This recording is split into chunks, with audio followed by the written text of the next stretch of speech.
Indicator కిందికి వేసుకోండి. Indicator కిందికి వేయండి. కిందికి బ్రేక్ మీద కాలు బ్రేక్ వేయద్దు, పెట్టుకోండి.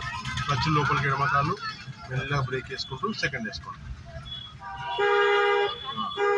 బ్రేక్ మీద కాలు తీయండి. ఇంకోటి చేతులు తిప్పండి మొత్తం రైట్. బ్రేక్ మీద కాలు తీయండి నిదానంగా. క్లచ్ కూడా మెల్లగా వదలాలి. మళ్ళీ సరి చేసుకోండి. వెంబడి సరి చేసుకోండి. రైట్. హారన్ కొట్టండి. రైట్. చిన్నగా బ్రేక్ అవసరం లేదు, బ్రేక్ అవసరం లేదు. తిప్పండి మెల్లగా లెఫ్ట్. మళ్ళీ సరి చేసుకోండి. పోండి చిన్నగా ఉండి రేజ్ ఇవ్వండి మెల్లమెల్లగా చిన్నగా. లోకల్లో చాలా స్లో ఇవ్వాలి రేజ్. కొద్దిగా లెఫ్ట్ హారన్ కొడుతూ వెళ్ళండి. ప్యాకేజ్ సర్ప్రైజ్ అట్లాంటివి పోండి స్లోగా వెళ్ళండి. హారన్ కొడుతూ వెళ్ళండి.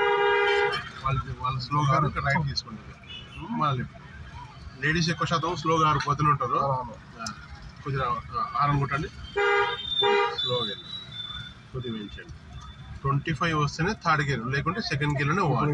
ట్రాఫిక్ ఇంకా సెకండ్ ఇంకా, కానీ ఫస్ట్ క్లచ్కి బ్రేక్ చేయాలి. ఓకే, ఫస్ట్ బ్రేక్ వెళ్ళొద్దు. ఫస్ట్ క్లచ్ లోపలికి మెల్లగా నిదానంగా బ్రేక్, మరి గట్టిగా వేయద్దు. ఫస్ట్ గేర్ వేసుకోండి. బ్రేక్ మీద కాలు తీయండి. హారన్ కొడుతూ వెళ్ళండి మెల్లగా. క్లచ్ వదలండి.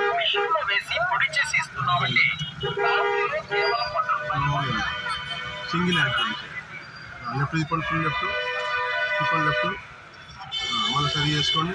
ఒకటే చేసి సరి చేసుకోవాలి. అట్లా ముందర కార్ అవుట్ వస్తుంది. నిదానంగా లెఫ్ట్ తీసుకోండి. మళ్ళీ రైట్. రైట్ ఉంటుంది. 2 హ్యాండ్స్ కొడితే ఈశ్వర్ వస్తుంది. ఓకే, చిన్న రేసింగ్, లైట్గా రేసింగ్. సెకండ్ గేర్ క్లచ్ లోపల దొరికి రెండో గేర్ పోదు. రెండు వేసుకోవచ్చు ఇంకా వేసుకోవచ్చు. మెల్ల క్లచ్ చూడండి. తిప్పండి. ఒకటే పట్టుకోండి. తిప్పండి. లెఫ్ట్ తిప్పండి. రేసి ఇవ్వద్దు. సరి చేసుకోండి. పోయే మూమెంట్ అంతే. ఫింగర్స్ ఓపెన్ చేసి తిప్పాలి. ఇప్పుడు మెల్లమెల్ల సాఫ్ ఉంది కదా, చిన్న రేజ్ పోనీ